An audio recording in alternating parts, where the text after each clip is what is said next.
E ora in onda Pop Economia Rumore. Alessandra, a te la linea. Un tantino in ritardo rispetto.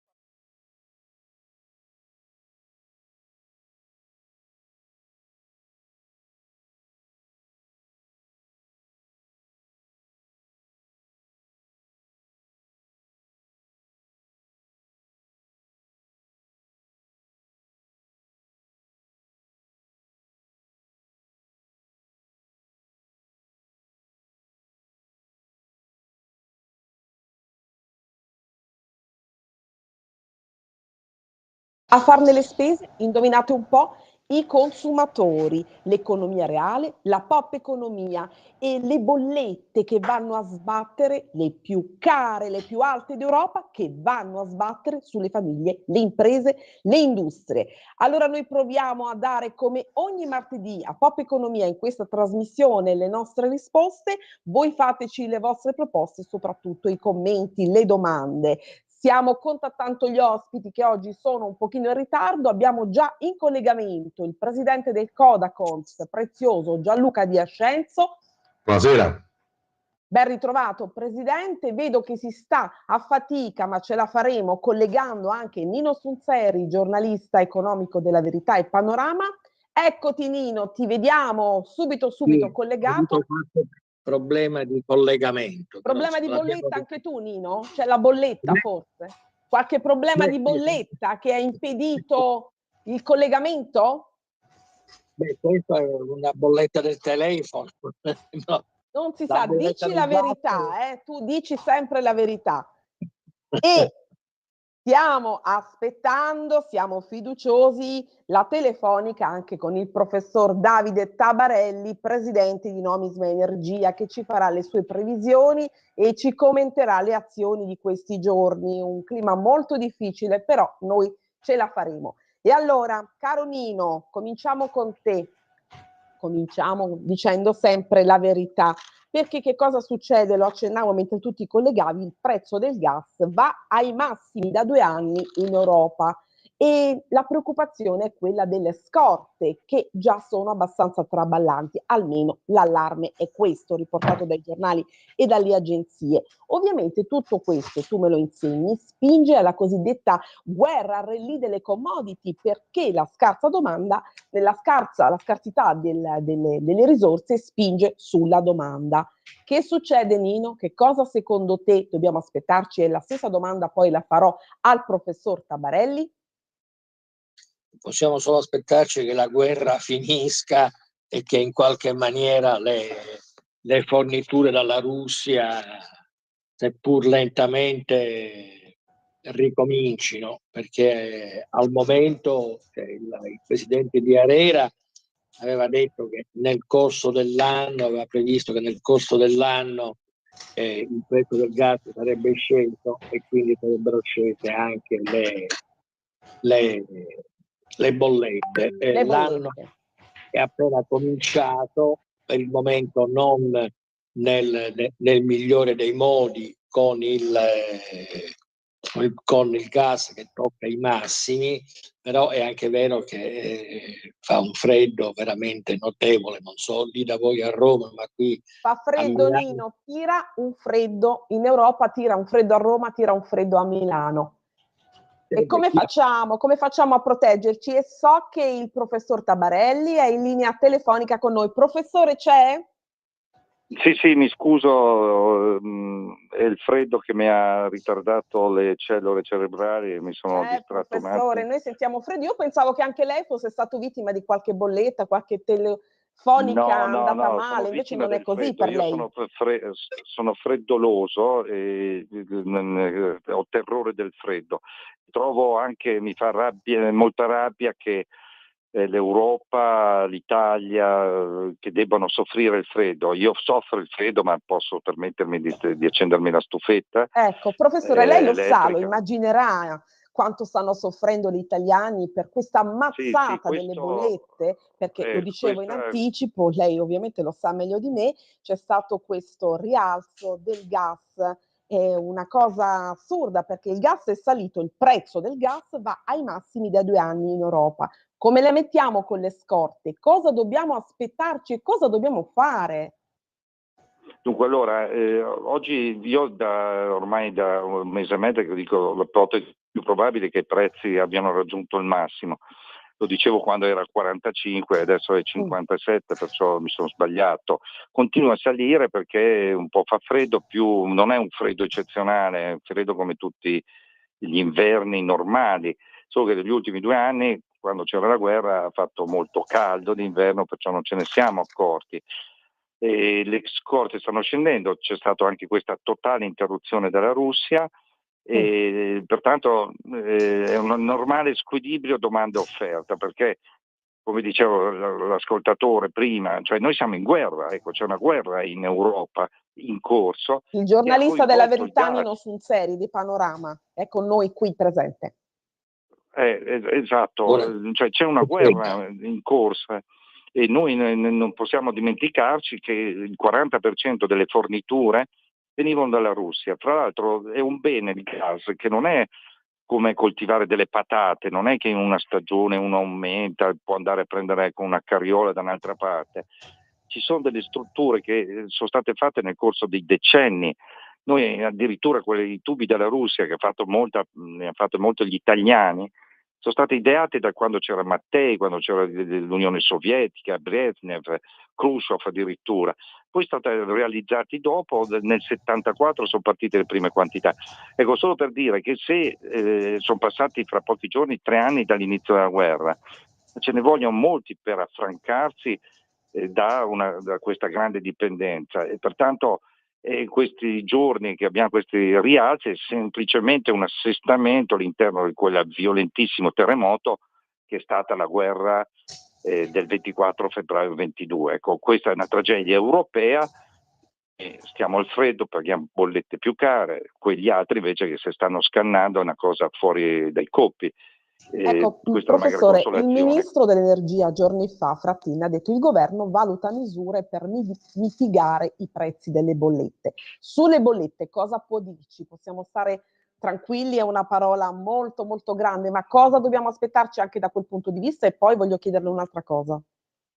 Ma io credo che ai politici farei la stessa cosa anch'io, intendiamoci, in questo momento nel breve termine, sempre per questo squilibrio fra breve termine dei prezzi che si muovono nell'arco dei minuti e delle strutture che ci vogliono decenni per essere realizzati, ecco, questo squilibrio porta a dire che i politici possono fare ben poco.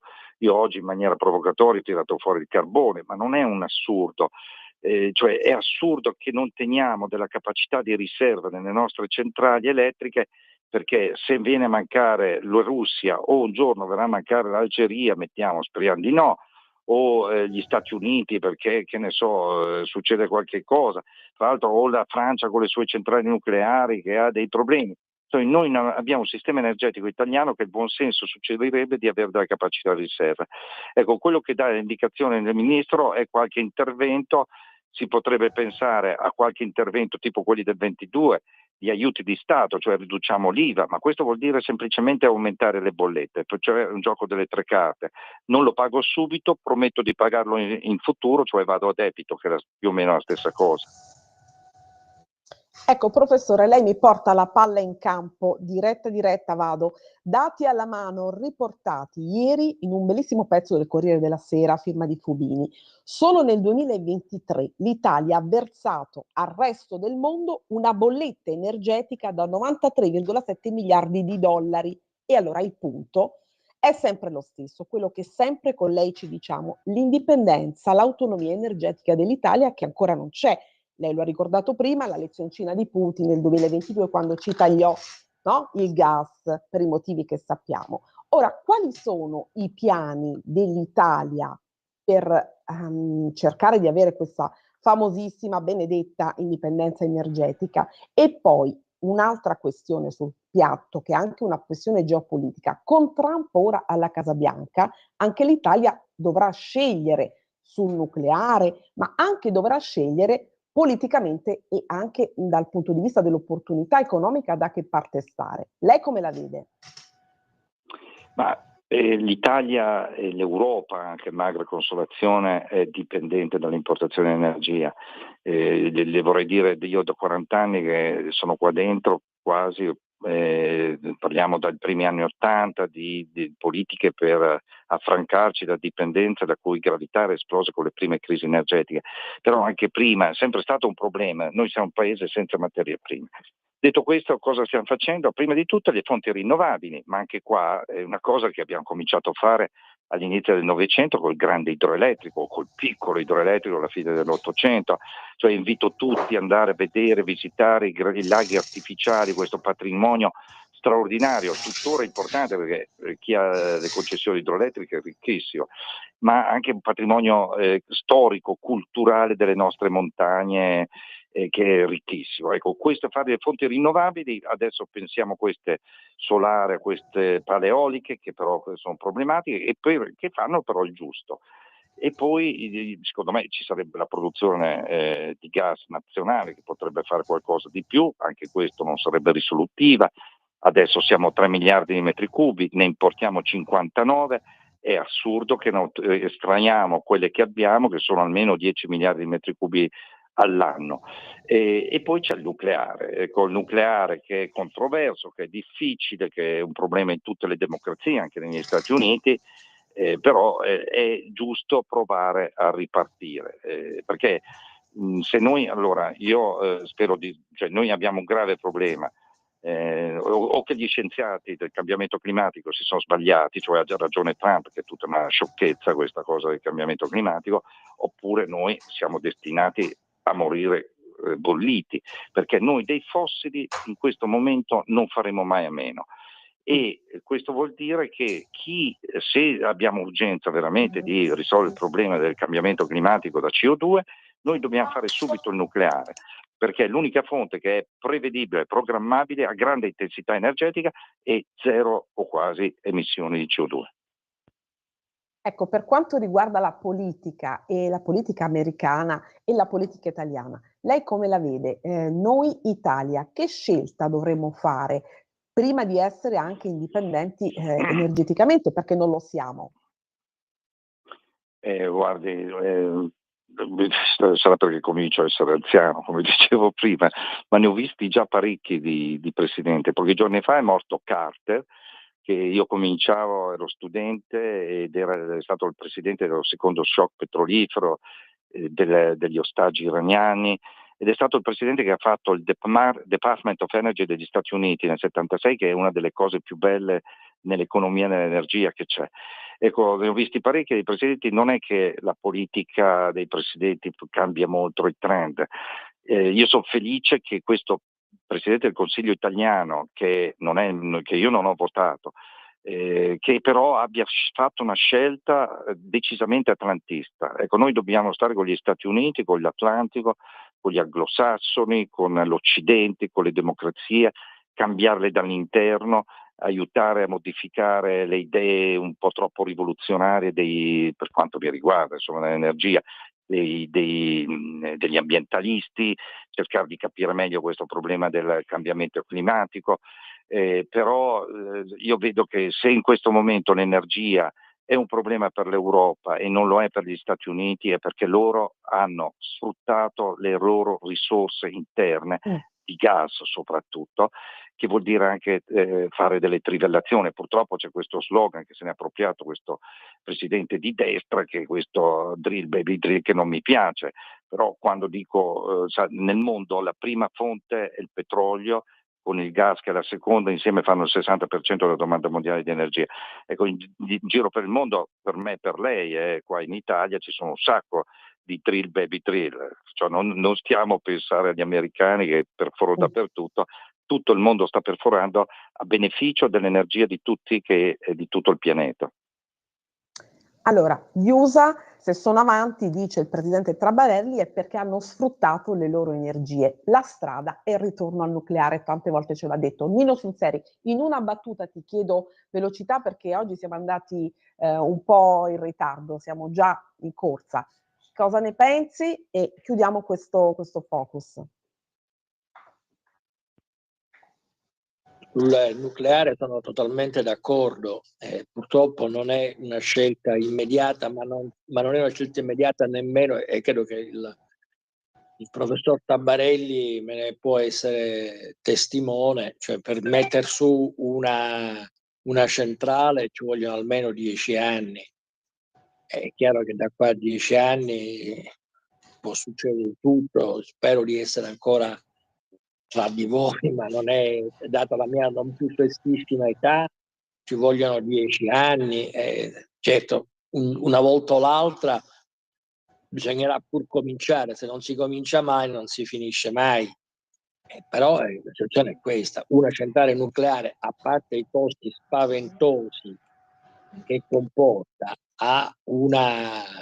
ci mette 10 anni per entrare in funzione, e non so se ci sono 10 anni di tempo per questo. Quindi francamente non ho la mia unica soluzione, dicevo prima, spero che la guerra finisca presto e che il prezzo delle bollette scenda, e poi vediamo il nucleare, ma cioè, il professor Tabarelli mi deve scusare, forse sono veramente irriverente e me ne scuso, ma non vorrei però che il nucleare sembrasse soprattutto un alibi in attesa di aspettando Godot. Ecco, un alibi in attesa di aspettando Godot. Potrebbe essere questo, professore, chiudiamo? Sì, ha perfettamente ragione, viene già sfruttato io direi, in termine calcistico, tirare la palla in tribuna. Nel senso che evitiamo i problemi subito, no? Bisogna partire subito. Noi abbiamo già un problema nucleare in Francia, nel senso adesso stanno funzionando bene le centrali francesi, altrimenti le bollette sarebbero anche il doppio di quelle di adesso. Però sono tutte centrali vecchie, ecco, dita incrociate che tutto sta funzionando bene, perché se appena c'è un problemino, pertanto bisogna partire subito e non parlare solo di nuova generazione, ma anche di quelle centrali pronte, ecco, che si devono costruire subito. Grazie professor Tabarelli, la rinviterò presto. Mentre noi parliamo ci sono tante domande, tanti messaggi sulle bollette, croce mai delizia degli italiani, e questo sì che è un problema. A presto professore, e stia al caldo. Grazie, a presto. Allora io pregherei Nino Sulseri e l'avvocato Gianluca Di Ascenzo di rimanere con noi 5 minuti dopo la pausa, perché siamo andati lunghi, causa vostre colpe, ecco. Aspettiamo pausa, sigla di rumori e andiamo con loro, e poi chiamiamo Davide Zebuloni. Grazie alla regia.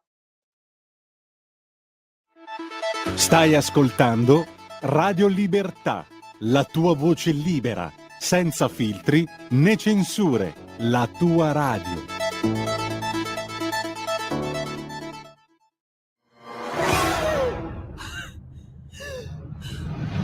Pensa a respirare. Ora abbandonati. Che cosa vedi? Luce, oscurità, l'equilibrio. È tanto più grande. C'è stato un risveglio. Hai sentito? Conosco una sola verità.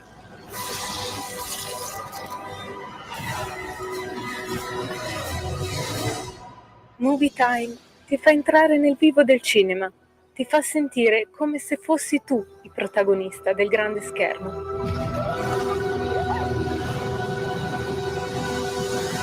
Ogni sabato dalle ore 16. Sempre più liberi con La tua radio è il nuovo sito che mette in prima pagina opinioni, firme, notizie, uno sguardo nuovo e originale sui fatti che ci circondano. Il nuovo quotidiano online. Semplicemente radiolibertà.net. Va ora in onda Rumore.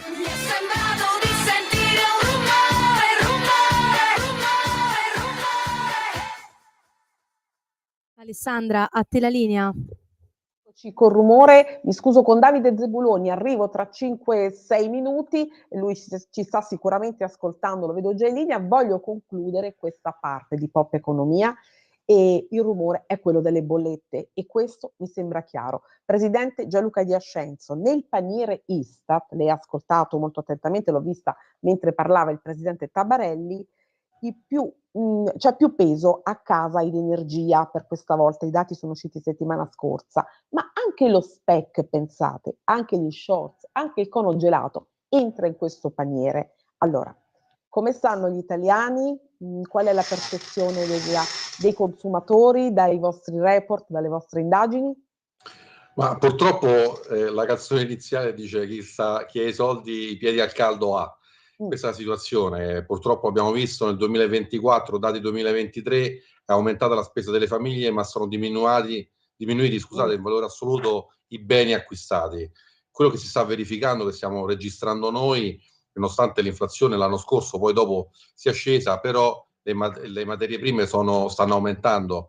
Pensiamo al costo del cacao, del caffè, del burro, pensiamo adesso al costo dell'energia che influisce anche sui prodotti dell'agricoltura per riscaldare le serre, pensiamo al costo del carburante che sta aumentando, quindi cioè, alla fine della fiera, lo sappiamo bene, il cerino in mano rimane al consumatore e quindi nonostante sia l'Istat per quanto riguarda il paniere giustamente attribuisca più peso all'energia, ci fanno un po' sorridere altri valori, insomma come gli shorts che vengono visti come un trend di moda. Poi insomma, abbiamo commentato anche con chi se ne intende più di me di moda, insomma forse non sono mai passati, possiamo vedere sia da film degli anni 70 in poi, insomma è un capo d'abbigliamento che è sempre piaciuto, ma al di là della battuta il tema è, ci auguriamo il tema è, tutti Presidente, quanti, mi scusi, che gli italiani soffrono, continuano a soffrire, sia per le bollette che per il carrello della spesa che diventa sempre più pesante e più vuoto. E questo ce lo siamo detto tante volte. Poi c'è il problema delle bollette. ARERA, come diceva Nino Sulzeri, meno male che giorni fa, quando noi parlavamo, diceva si assesterà il tutto, invece, come abbiamo visto, le bollette, le più care d'Europa, lo ribadisco, stanno distruggendo letteralmente famiglie, imprese, industrie. Ora c'è il problema del passaggio, mercato libero, mercato graduale, se lo vogliamo dire dove possono trovarlo, in brevissimo, sì, per cui questo è un aiuto. Torniamo anche la martedì prossimo sulle bollette. Sì, assolutamente. Rapidissimamente, un dato: il costo dell'energia elettrica in Italia costa il 40% in media più rispetto a Spagna e Francia.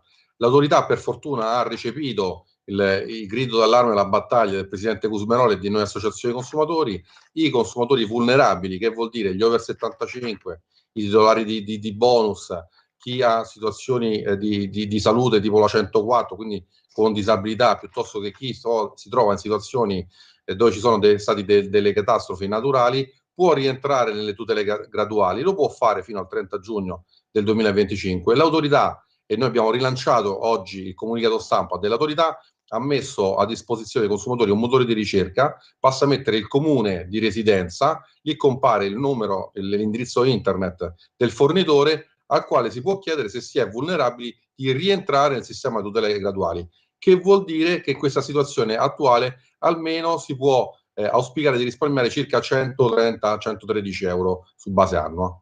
Ecco, c'è un ascoltatore che vuole intervenire, certo che lo prendiamo al volo. Prego, chi è che parla? Chi è? Siamo qui. Pronto? Sì, voce un pochino più alta, altrimenti non la sentiamo. Siamo qui, prego.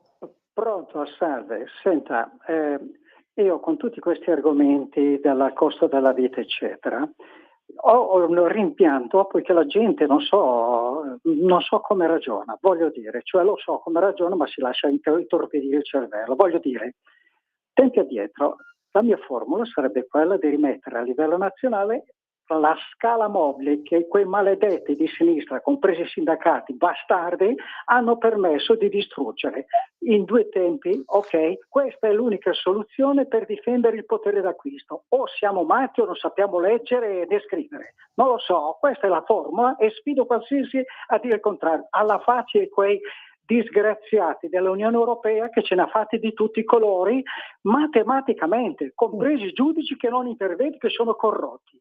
Ecco, mi sono spiegato un pochino? Sì, si è spiegato benissimo, lei si è spiegato Grazie. benissimo, io la ringrazio, un ascoltatore molto arrabbiato. E la scala mobile, Nino Sulzeri, la scala mobile, velocissimo. Ma la scala mobile direi che mi sembra una soluzione veramente distruttiva, cioè questa corsa una dopo l'altra fra prezzi e salari aveva distrutto l'economia italiana. È come la droga che per un po' ti fa salire e ti sembra di poter scalare il mondo, però poi al momento del risveglio ti trovi con abbastanza, come dire, in condizioni di salute non perfettamente, non bellissime. Cioè la scala mobile non esiste da nessuna parte del mondo, è una follia che fu È una fatta. follia, ma questa, Nino, mi permetto, è la misura della rabbia degli ascoltatori, no? Credo che si possa Non è decodificare che- in questo modo. Sì, capisco che la situazione della rabbia, la cosa più normale è vedere che finalmente i salari nell'ultimo anno sono saliti più dei prezzi. Allora la cosa giusta è questa, non di andare a cercare scorciatoie e usando la cocaina. Quello che sta succedendo è, ce lo dice l'Istat, i salari salgono più dell'inflazione. Certo, non è un processo lento, è un processo lento.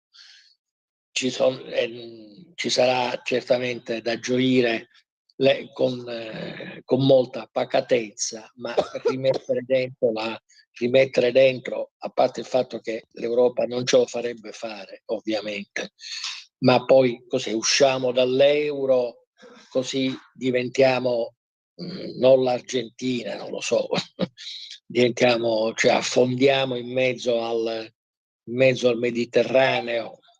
Sì, va bene la fantasia, però poi ci sono anche chiarissimo.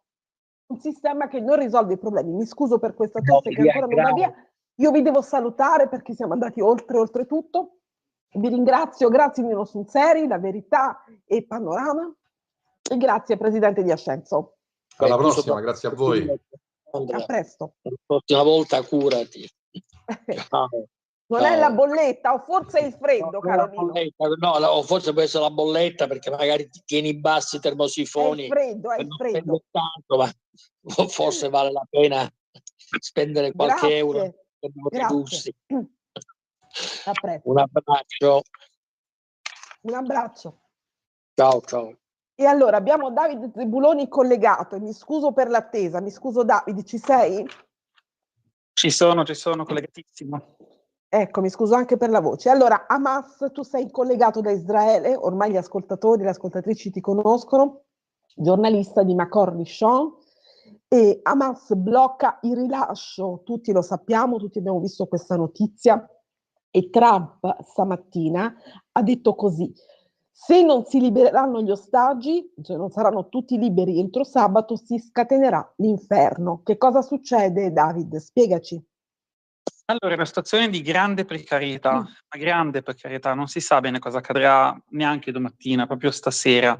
È una montagna russa di emozioni per tutti gli israeliani, nello specifico per le famiglie degli ostaggi che aspettano di riabbracciare i loro cari, di avere delle risposte concrete. Rimane il fatto che, come dicevi tu, giustamente Hamas per l'ennesima volta si tira indietro, cambia idea, stravolge tutto e dichiara che per l'appunto fino a data indeterminata, perché poi di fatto non ha dato una scadenza, non verranno rilasciati più gli ostaggi. Come dicevi giustamente tu, Trump controbatte che se entro sabato alle 12 non verranno rilasciati tutti gli ostaggi, quindi un grande cambiamento rispetto a tutto ciò di cui si è parlato fino ad oggi, perché fino ad oggi si parlava di prima fase, seconda fase, terza fase, rilasci di 3 persone, 3 ostaggi, 4 ostaggi, 2 ostaggi. Trump dice no, li voglio tutti, altrimenti scateniamo l'inferno. Mi domando anch'io quale sia l'inferno secondo Trump, mi domando anch'io quale carta ancora non sia stata giocata dal punto di vista americano, forse anche israeliano, per poter portare Hamas a cambiare quella che è la sua strategia di guerra.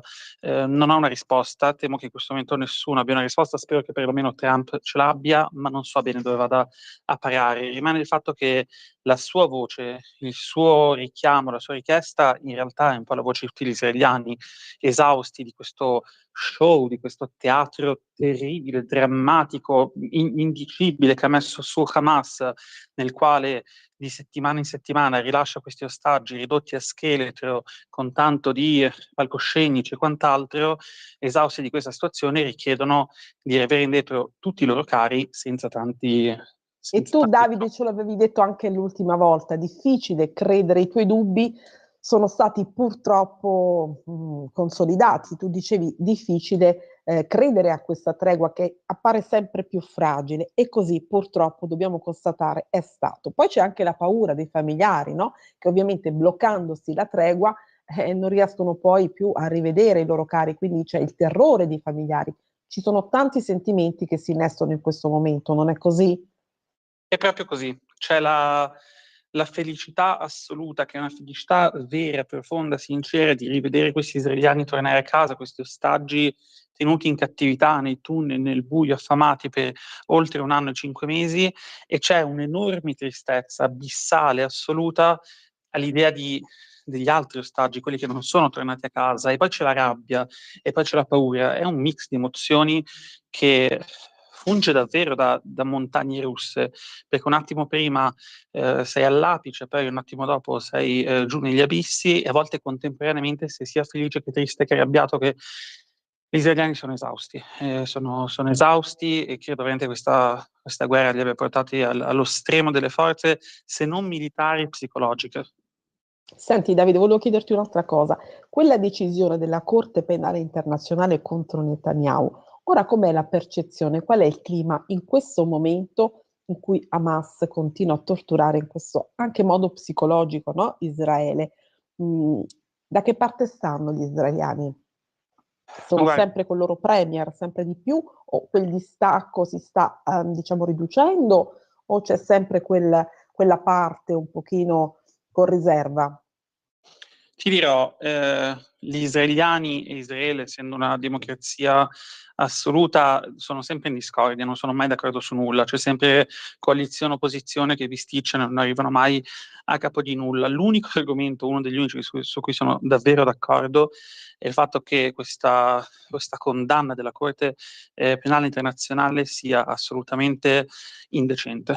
Indecente, l'hanno detto ovviamente i sostenitori di Netanyahu, ma l'hanno detto anche i più acerrimi nemici politici di Netanyahu, perché la vivono un po' come una condanna a Israele. In qualche modo Netanyahu in questo momento è rappresentante del suo popolo e del suo paese, non solo del suo governo, e quindi questa condanna in realtà è una condanna a Israele, ed è una condanna indecente se consideriamo quello che è stato il 7 ottobre e ciò che è stato tutto ciò che è succeduto il 7 ottobre, questa guerra non voluta da Israele, nella quale Israele si è ritrovata costretta, ha dovuto combattere, e in termini di terrorismo islamista più feroce che abbiamo conosciuto fino ad oggi, e quindi è una condanna. Chiaro, vissuta come una condanna contro Israele.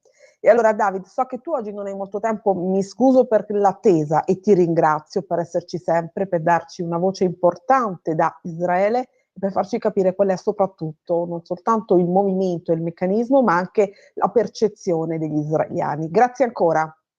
Grazie a te, grazie Alessandra. A presto.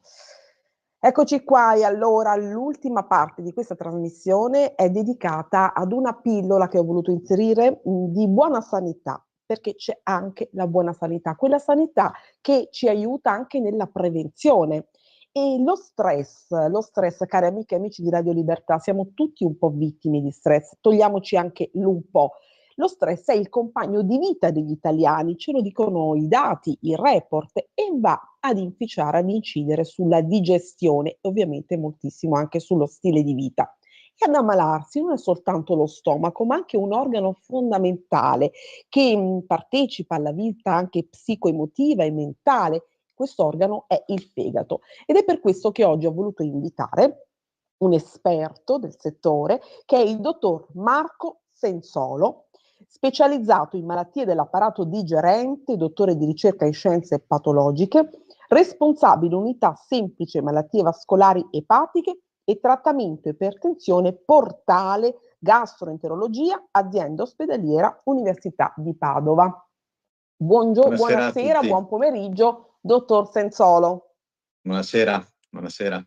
Ecco, la sua è una importante e lunga specializzazione, spero di aver letto tutti i dati per bene.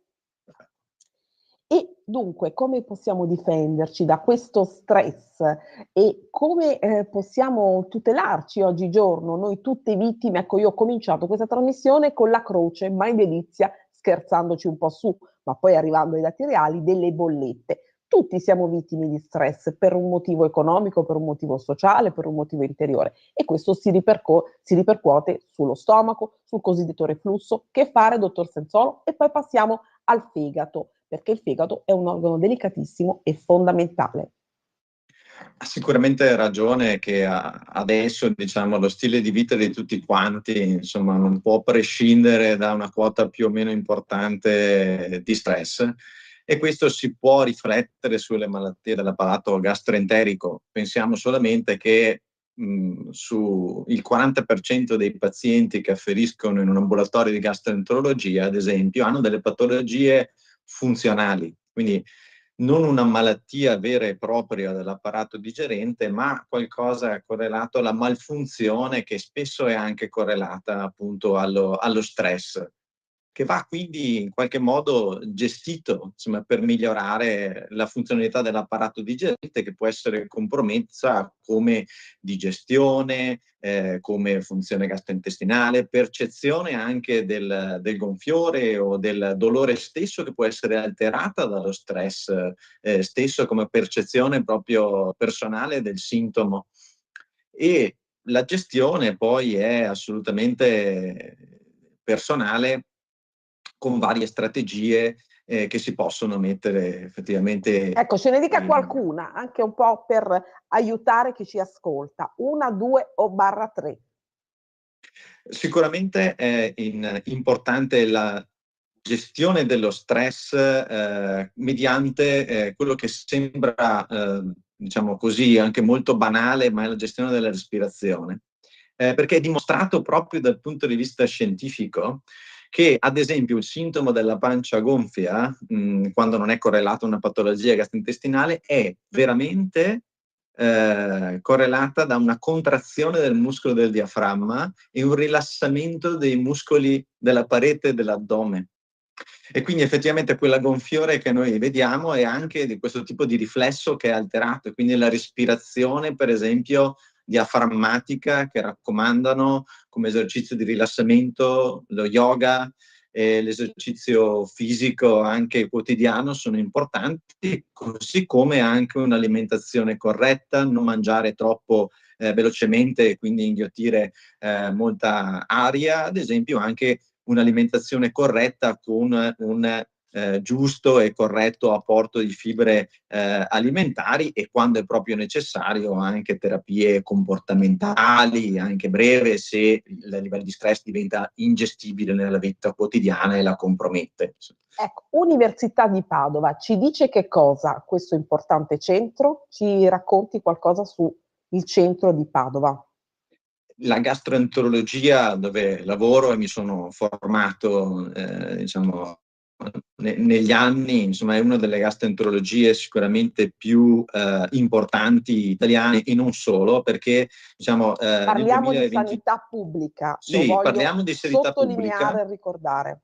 Assolutamente, ed infatti nel 2022 è stata la migliore gastroenterologia pubblica del mondo, rimaniamo sempre nelle prime posizioni anche negli anni a seguire, e l'azienda ospedaliera Università di Padova è tra i primi ospedali pubblici al mondo nella classifica Newsweek, che è quella americana più importante delle strutture ospedaliere sia pubbliche che private negli anni e anche in questi ultimi anni. Quindi sicuramente cerchiamo di offrire una sanità buona per i nostri pazienti.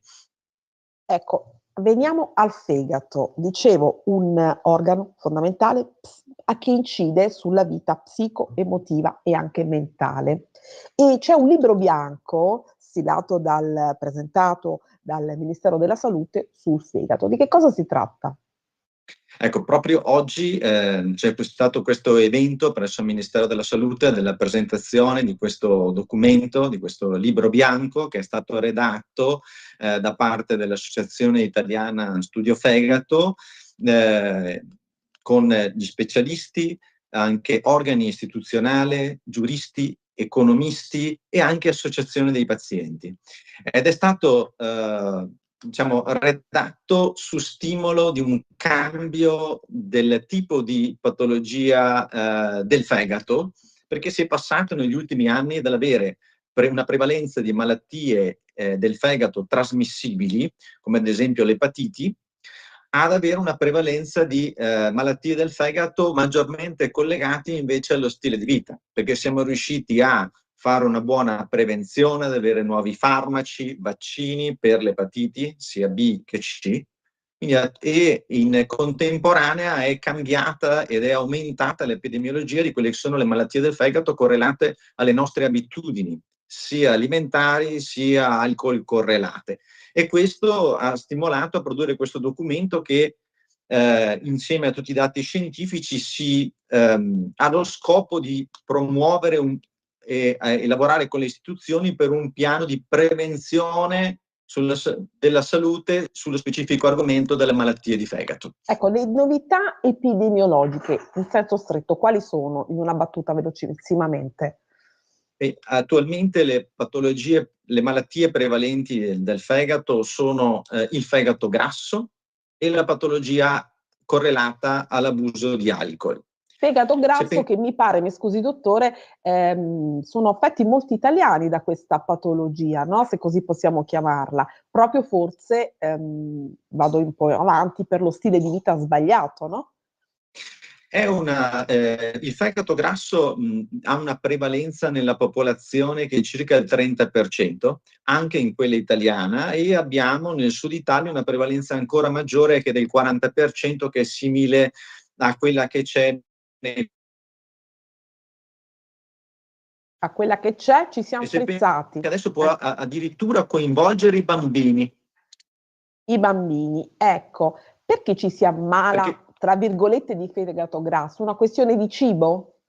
Sbagliato? È una questione di stile di vita e di cibo. Ci sono anche ovviamente dei fattori di rischio collegati a delle malattie, come ad esempio il diabete, che ne aumentano la incidenza, ma le abitudini alimentari, la quantità di calorie, la diminuzione o l'assenza di esercizio fisico incidono tantissimo sulla prevalenza di questa malattia, insieme anche all'utilizzo di alcol quando c'è. Ecco, abbiamo parlato prima di abitudini, indicazioni da conservare, da preservare, da mettere in atto per evitare di ammalarsi di stomaco, no? Il mal di stomaco, quello chiamato comunemente il reflusso. Ci dia qualche indicazione per evitare invece di ammalarsi di fegato? Sicuramente, se parliamo appunto di stile di vita, l'utilizzo saltuario e minimo di bevande alcoliche è importante per la salute, così come il controllo anche delle calorie assunte, del mantenimento anche di un'attività fisica regolare. È vero che, ed è dimostrato che la vera dieta mediterranea, cioè la nostra, è quella più salutare. Cioè la piramide alimentare che ha, meno grassi, più di carboidrati, una buona distribuzione, che è un frutto e verdura, l'olio a crudo, che è un buon grasso alimentare, ma la stiamo perdendo anche noi per lo stile di vita, cuciniamo sempre meno, prendiamo sempre più prodotti pronti, e quindi anche questo noi stiamo perdendo, quando sarebbe in realtà la dieta maggiormente correlata con una salute epatica. Perfetto, e allora cerco di fare una sintesi, siamo davvero in chiusura oggi, anche un po' in ritardo. Buon cibo, uno stile di vita corretto, cibo rigorosamente italiano e soprattutto tanta attività fisica e poi voglio dire alle amiche ed amici di Radio Libertà, di Pop Economia Rumore, non vi arrabbiate per le bollette, per l'economia che non va. Noi cerchiamo di dare sempre le risposte, siamo tutti un po' arrabbiati per questa situazione economica che è un po' così, insomma, ci fa penare. Anche le arrabbiature, vero, dottor Sanzolo, non sono positive, vero, per il fegato? Se poi vengono sfogate nel cibo, in altro, sì. Dico, è un luogo comune questo qui delle arrabbiature oppure fanno davvero male al fegato? Se poi, diciamo, si sfogano in comportamenti non corretti, fanno male anche al fegato, ma sicuramente c'è un impatto sul tratto digestivo importante. Ecco, e allora preziosi questi consigli, io la saluto, la ringrazio, abbracciamo da qui, da Roma e da Milano, Padova e ci rivedremo presto. Grazie, buonasera, arrivederci a tutti. Grazie, buonasera e saluto tutte le amiche e gli amici di Pop Economia Rumore, Radio Libertà, ci vediamo martedì prossimo, sempre alle 16, stessa radio, stessa trasmissione, stessa conduttrice se volete. A presto! Avete ascoltato Pop Economia.